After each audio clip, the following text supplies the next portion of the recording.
دانیال عزیز صاحب کیا کہتے ہیں آپ ہیں؟ جی میرے خیال میں تو درانی صاحب کی بہت ساری باتوں سے متفق ہوں.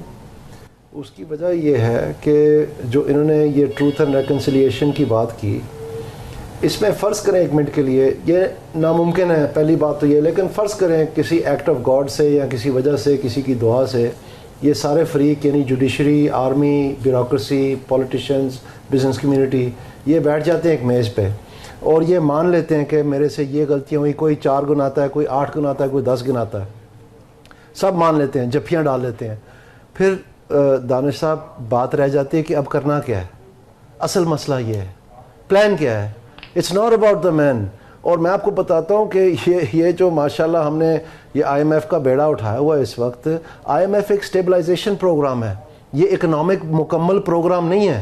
یہ تو صرف وہ ہے کہ آپ کی سانس لینا اور آپ کا دل کا دھڑکنا اور آپ کے اس کے بعد جو آپ نے کام کرنا ہے اپنی معیشت کو تقویت دینے کے لیے، وہ آپ کی ذمہ داری ہے. آپ یہ بھی نہیں کر پا رہے. اب بات کی بات ہے کہ آپ نے ایشین ٹائیگر کیسے بننا ہے، تو آپ سمجھیں اس بات کو کہ وہ پلان کدھر ہے. یہ governments don't fail to plan to fail, they fail to plan. تو اس میں جو آپ کا آج نیوز میں خبر لگی ہوئی ہے، جو ایک پورا اداریہ لکھا ہوا ہے انہوں نے جو پلاننگ کمیشن کے بارے میں ہے کہ یہ 2010، یہ 2035، یہ 2047 یہ جو ٹرک کی بتی ہے یہ کتنی بری طرح پٹ گئی ہوئی ہے اور ان کے پاس اور کوئی نئی بات نہیں ہے، وہی ڈھول بجاتے چلے جا رہے ہیں. تو اس میں ظاہری بات ہے ہمیں فیلئر ہونا ہے. اب مزے کی بات یہ ہے کہ جو ماشاءاللہ دوسری پارٹی ہے جو اپنے وہ ٹیلی فون آن کر کے ہلانا شروع کر دیتی ہے، منہ میں جھاگ آئی ہوئی، آنکھیں پڑتی ہوئی ہیں، ان کے اوپر بھوت سوار ہے، ان سے ذرا پوچھ لیں کہ ان کا فائنانس منسٹر کون ہے. اسد عمر تو پہلے دن بیچارہ فارغ ہو گیا تھا، تو اس کے بعد تو مانگے کے تھے حفیظ شیخ صاحب اور شوکت ترین صاحب، وہ دونوں ریٹائر ہو گئے ہیں. تو اب کون ہے؟ یہ معاشی بحران ہے پاکستان کا. یا تو ڈار صاحب فارغ ہو گئے ہیں، کیا بات کر رہے ہیں آپ اسد عمر کی. یہ ان سے پوچھ لیں پیپلز پارٹی کا کہ ان کا کون ہے جب حفیظ شیخ اور یہ جہانگیر یہ جو اپنا ترین صاحب ہیں یہ فارغ ہو گئے. کہنے کا مقصد یہ ہے خدارا اس بات کو سمجھیں، آئی ایم ایف تو ایک سٹاپ گیپ میجر ہے. آپ بتائیں آپ کا ویژن کیا ہے اکانومی کا، کس طرف جانا ہے آپ نے.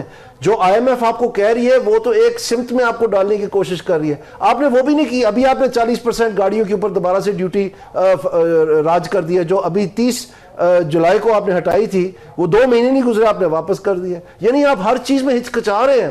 اس کی وجہ یہ ہے آپ کو پتہ ہی نہیں آپ کیا کر رہے ہیں. آپ تو 2-4 چیف سیکٹری اور یہ چھوٹے موٹے پل اور سپوڈ کے نام سے مشہور ہو گئے اور آپ نے کہا کہ جی ہم بڑا کمال کر رہے ہیں. اصل ٹیسٹ تو اب ہے کہ آپ نے معیشت کو کس طرف لے کے جانا ہے. اصل بات تو یہ وہ امریکہ کا انگریزی کا ایک محاورہ ہے، اٹس دی اکانومی اسٹوپڈ.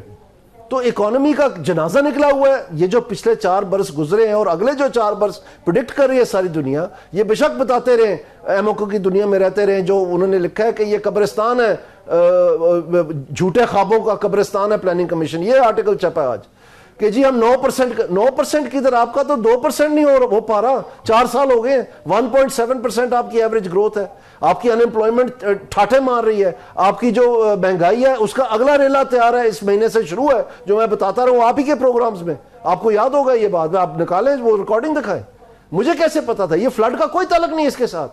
مہنگائی ہوتی نہیں ہے، مہنگائی کی جاتی ہے. یہ جو آپ ابھی گندم کا نیا تماشا شروع ہونے والا ہے، جیسے کہ آپ دیکھ جب فلڈ کا جو تماشا 2022 سے اب آج تک آپ $6 ارب جو ہے ان کو اویل ہی نہیں کر سکے غریبوں کے لیے، کیونکہ آپ سے 2 کاغذ نہیں جوڑے گے.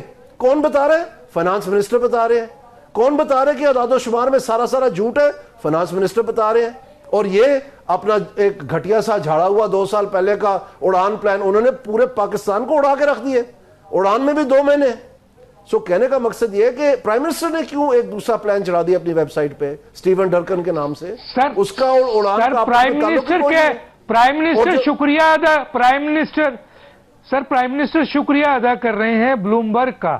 بلومبرگ نے کیا ایسی بات کہہ دی ہے کہ پرائم منسٹر آج بھی پاکستان کی ریٹنگ جنک ہے. آپ کسی انٹرنیشنل مارکیٹ میں نہیں جا سکتے. اگر آپ یہ اکانومسٹ کی ایک بڑی مشہور کہاوت ہے کہ اگر آپ کا ایک پاؤں جو ہے وہ کھولتی ہوئی پانی کی بالٹی میں ہو اور دوسرا پاؤں جو ہے وہ برف والی بالٹی میں ہو تو اوسطاً آپ کو ٹھیک محسوس ہونا چاہیے. اور کیسے ہم ٹھیک محسوس کریں بھئی ایک ٹانگ ہماری جل گئی ہے دوسری ہماری جم گئی ہے. یہ ان کے اس قسم کے ان کے اعداد و شمار ہیں, سب کا سب جھوٹ ہے. اور یہ سیدھے منہ کہتے ہیں. یعنی آپ دیکھیں ابھی نیشنل اکاؤنٹس کمیٹی کی میٹنگ ہوئی ہے, یہاں پر ایک ڈیٹا ایمرجنسی ڈکلیئر ہونی چاہیے. اس کی میں آپ کو بتا رہا ہوں, میں پریس کانفرنس کرنے جا رہا ہوں, اس کی JIT بننی چاہیے کہ یہ کس طرح سے جھوٹ پہ جھوٹ بولتے چلے جا رہے ہیں. اور یہ آج سے شروع نہیں ہے, یہ ماضی کی حکومت بھی اس کام میں شیر تھی. آپ دیکھیں یہ جو 6.1% بتاتے ہیں, یہ فون آن کر کے آنکھوں میں آنکھیں پڑ جاتی ہیں, منہ میں جھاگ آ جاتی ہے, یہ جو سارا ایک ٹولہ ہے جن کے اوپر بھوت سوار ہے, ان سے پوچھیں ذرا وہ جو 6.1% انہوں نے رٹا ہوا ہے اس میں سچائی کتنی ہے. اس کی جب JIT بنے گی, انکوائری ہوگی, آپ کو سمجھ آئے گی کہ آخری سہمائی میں انہوں نے تقریباً 15% گروتھ دکھائی تھی, اور اگلی سہمائی میں انہوں نے کہا کہ 3% پہ آ گئی ہے. یہ جھوٹ کتنی دیر چلے گا؟ اب انہوں نے بھی یہی کر دی ہے, انہوں نے تو وہ وتیرہ سیکھ لی ہے.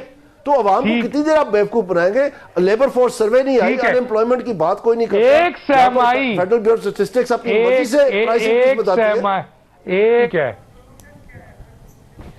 سلوشن یہ ہے جی کہ یہ جو سیاسی جماعتیں انتظامیہ کی بنائی ہوئی ہیں, جو کہ اب میں تینوں کو شمار کرتا ہوں, پیپلز پارٹی تو نہیں تھی انتظامیہ کی بنائی ہوئی, لیکن رفتہ رفتہ وہ بھی اب انتظامیہ کے سہارے پہ ہی چلتی ہے, لہٰذا میں ان کو بھی بیچ میں شامل کرتا ہوں. تو باقی جو دو جماعتیں ہیں اس میں تو کوئی زیادہ تفصیل کی ضرورت ہی نہیں ہے, وہ تو سب کو پتہ ہے کہ ڈپٹی کمشنر اور تحصیلدار آج تک ان کا نام پٹواری پڑا ہوا ہے. اور یہ جو صاحب ہے دوسرے والے, وہ جو ٹیلی فون آن کر کے منہ میں جن کے جھاگ آ جاتی ہے, وہ تو ہے نا سیم پیج والے. کس کے ساتھ ہے سیم پیج پہ؟ یہ کہتے ہیں جی ہمیں وہ عام آزادی نہیں چاہیے, ہمیں حقیقی آزادی چاہیے. حقیقی آزادی, ہم پریشان ہو گئے آزادی کا, تو ہمیں حقیقی آزادی کیا ہوتی ہے وہ پتہ چلا کہ جب پشاور میں ایک سیکیورٹی کی میٹنگ تھی تو آرمی چیف گئے ہوئے تھے, تو PTI کے جو چیئرمین ہیں گور صاحب اور وہاں کے اس وقت کے جو چیف منسٹر تھے گنڈاپور صاحب, وہ ایک درخواست لے کے گئے تھے آرمی چیف کے پاس کہ جی ہمیں حقیقی آزادی دے دیں. یعنی حقیقی آزادی وہاں سے لینے گئے ہوئے تھے اور عوام کو بیوقوف بنایا ہوا ہے. انہوں نے اپنا منشور چھاپ دیا, آپ دیکھیں اس کو جا کے, اس میں کہیں ذکر نہیں ہے. میں ڈھونڈتا رہا ہوں, میں تو پڑھتا ہوں, میں ڈھونڈتا رہا ہوں کہ اس میں ریاست مدینہ آخرکار اتنا بڑا نعرہ مار دیا, اس کی کہیں تفصیل لکھی ہوگی کہ کیسے وہ کیا تھا, کس طرح وہاں پہنچنا ہم نے. آپ کو پتا اس کا ذکر ہی نہیں ہے. یعنی بس لوگوں کو بیوقوف بناتے چلے جاؤ جتنی دیر بنتے ہیں, اور بس ٹھیک ہے. سلوشن اس کا یہ ہے کہ یہ جو سرکار کی بنائی ہوئی جماعتیں نا, ان سے کوئی توقع آپ نہ رکھیں. پاکستان میں جو اہم موضوعات ہیں, جو عوام کے لیے موضوعات ہیں, ایک مہنگائی ہے جو لوگوں کا جینا حرام کر دیا. ہر چولہے پہ لڑائی ہے, بھائی بھائی کو قتل کر رہا ہے. نہیں دیا جاتا بجلی کا بل 20-20 30-30 ہزار کا, نہیں دیے جاتے گیس کے بل, نہیں پٹرول بھرا جاتا اتنا مہنگا, نہیں یہ ساری عام آدمی کا تو جینا حرام ہو گیا ہے.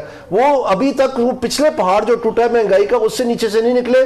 ابھی ایک اور شروع ہے, یہ ستمبر سے, میں جو آپ کو بتاتا چلا جا رہا ہوں, یہ ستمبر سے شروع ہے. اور یہ فلڈ کا نام لگانے, فلڈ کا کوئی تعلق نہیں اس کے ساتھ, وہ تو IMF نے نہیں ان کی بات مانی.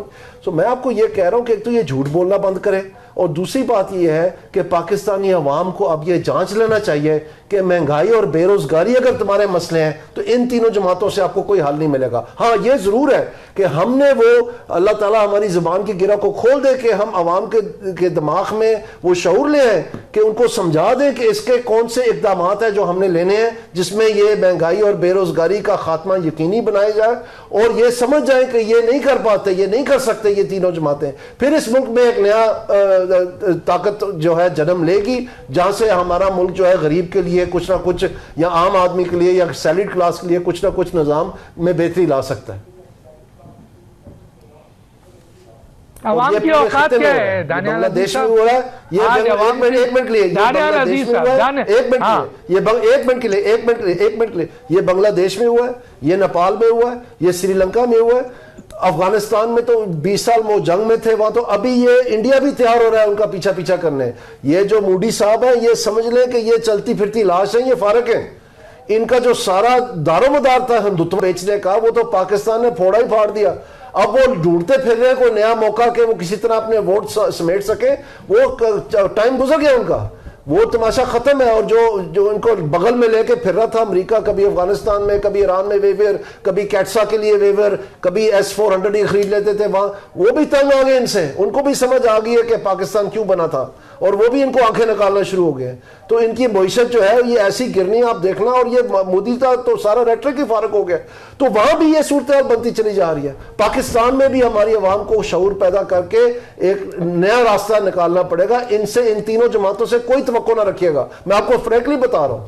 کون نکالے گا, کون نکالے گا؟ یہ بہائنڈ دا سینز میں آپ کو بتا رہا ہوں بہت کام ہو رہا ہے. لوگ اکٹھے ہو رہے ہیں, سر جوڑ کے بیٹھے ہوئے ہیں اسی پاکستان میں, اسی ملک کے جو ٹیکنوکریٹک اور صاف شفاف سیاستدان ہیں جنہوں نے اپنا ڈیمونسٹریٹ کیا کہ وہ عوام کے ووٹ لینے کے قابل ہے, اور بار بار وہ ریٹرن ہوئے ہیں, اور وہ تنگ آئے ہوئے ہیں اس نظام سے. خود نہیں ہاتھ باندھ کے کھڑے ہونا چاہتے اگلی پرپوتوں کے سامنے کہ جی یہ اشرفیہ آ گئی ہماری. یہ کوئی سلطنت ہے کہ مطلب یہ مغلیہ دور ہے جس میں ہم اگلی نسل کی تیاری کریں؟ ابھی تیسری پشت تو چل رہی ہے, تو اب ہم اگلی کے بھی انتظار کریں اور وہ تباہی کرتے چلے جائیں. اور وہ چنے بھی اس لیے کہ وہ سادہ ہیں, کہ وہ تنگ نہ کریں گے, اور پھر وہ تنگ بھی کرتے ہیں. آپ کے سامنے ہے یہ کیوں چنا گیا تھا, یہ جو لال گیند کے پیچھے بھاگتا رہی. یہ سادہ اس بیچارے نے کیا, اسی نے تنگ کر, پہلے والے کو جس کو کہتے ہیں کہ اس کی ہوش حواس ہی نہیں ہے, اس کو کیوں چنا گیا تھا کہ یہ سادہ ہے, یہ ہمارا کام دے گا, وہ اسی نے تنگ کرنا شروع کر دیا. اب خدا را یہ تماشا بند کریں. ساروں کو آپ کتنی دیر جیل میں رکھیں گے؟ اب آپ چناؤ کرنا جو ہے نا, عوام کو شعور دیں, اصل جو بات ہے, اور جمہوریت کا سرکل جو ہے اس کو چلنے دیں جس میں وہ ٹھیک لوگوں کو چناؤ کریں. اور یہ جو پروپیگنڈا اور یہ سارا ہے وہ اس طرف مائل کریں, اس طرف استعمال کریں کہ آپ اچھے لوگوں کی نشاندہی کریں اور ان کے بارے میں آگاہی کریں, اور بتائیں عوام کو کہ ان کو شعور پیدا ہو اور وہ بہتر فیصلہ کریں, نہ کہ وہ فیصلہ کر دیں چونکہ آپ نے کو سادہ ڈھونڈ لیا جو آپ کے کام آئے گا. یہ تماشا بند ہونا چاہیے. دانیال عزیز صاحب, دانیال صاحب ٹائم کم ہے, اس کا جواب دے دیں. عوام کو شعور آیا, نوجوانوں نے ووٹ دیا بہت بڑی تعداد میں. 2024 کا الیکشن دیکھیں, بہت بڑی تعداد میں جوانوں کو شعور آیا, نوجوان آئے.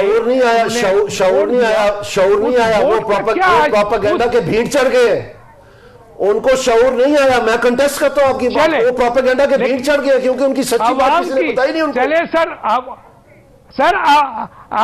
سر مانے غلط ہوا, عوام کی رائے کا احترام کہاں ہوا؟